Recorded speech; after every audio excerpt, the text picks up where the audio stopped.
Welcome back. I love this quote. This is a quote from the Buddha, 600 BC. We are what we think. All that we are arises with our thoughts. With our thoughts, we make our world. This is what I finished the last section of the course off on. We are what we think. Remember I said if you remove all your thinking, you have serenity. If you include what you think, you are what you are thinking. If you're thinking negative thoughts, you feel negative. If you're thinking positive thoughts, you feel positive. All that we are arises with our thoughts. Your thoughts make who you are and your experience of the world. With our thoughts, we make our world. This is what creates your actions and creates your outcome and eventually creates what? Your entire world. Read it again. We are what we think. All that we are arises with our thoughts. With our thoughts, we make our world. I want you to think about what this means in your life and how you can use this. I've got a great course. It's called REBT. It's Rational Emotive Behavioral Therapy. And this is where it comes from. Rational Emotive Behavioral Therapy looks at this and says, this is literally the science of how your brain works. And I break it down. It's about an hour, hour and a half course, but it'll literally give you the software that you can use to reprogram almost any part of your life. And it's actually something that Albert Ellis created in 1954, but really goes back to this old Buddhist Zen philosophy in this quote.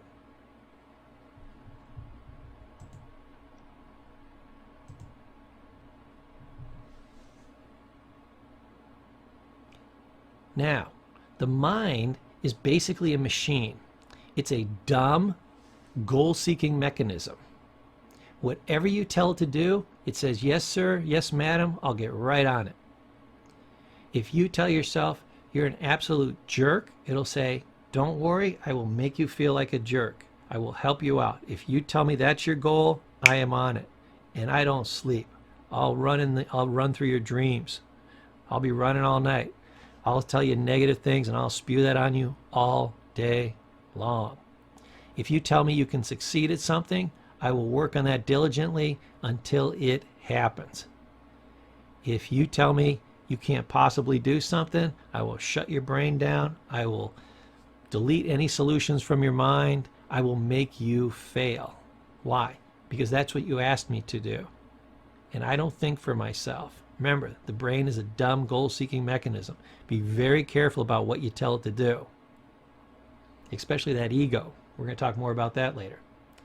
Now, the brain is also designed to make meaning out of everything. You got to be careful of the meaning you attach. Remember, one thing can mean multiple things. Look at the politicians on TV. They take the exact same thing, and one makes it horrible and the other one makes it great. Or vice versa. It doesn't matter what it is. One child gets saved by a guy who jumped out in front of a bus and pushed the child out of the way, and everybody claps and they were saved. And they, the Democrats say, isn't that a wonderful thing? This person thought outside themselves and saved this child. And the Republicans jump in and say, that just proves that buses are unsafe and we got to spend more money on this. And people can't just be jumping in front of buses saving everybody. We got to spend. Or they start talking about, yeah, that's great that that child was saved, but what about all the starving people in Africa? And it's like, no.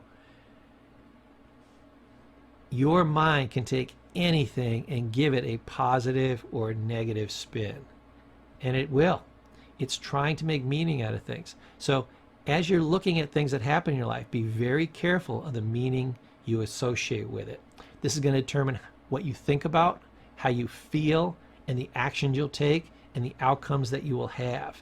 Be very careful how you instruct your mind. Remember, it works for you. Get behind the wheel, take charge.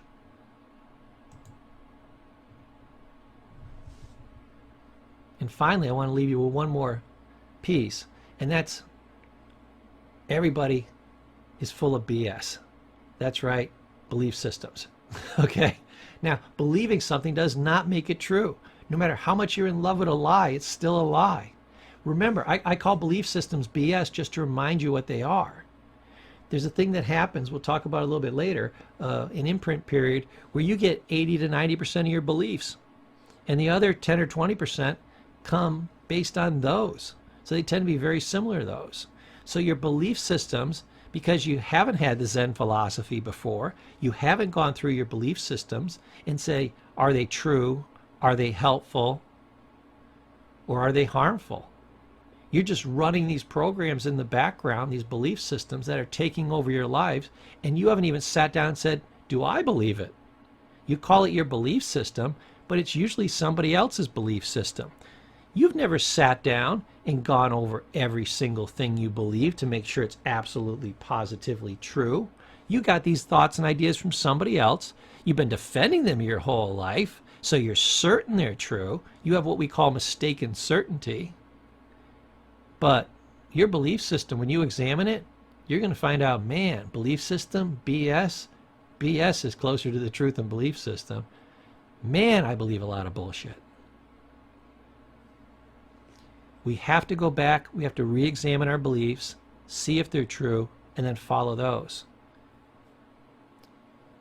Remember the 5 roots of suffering, believing that which is not true? We have to examine our belief systems. That is the key core to where our pain comes from. It's one of the major sources.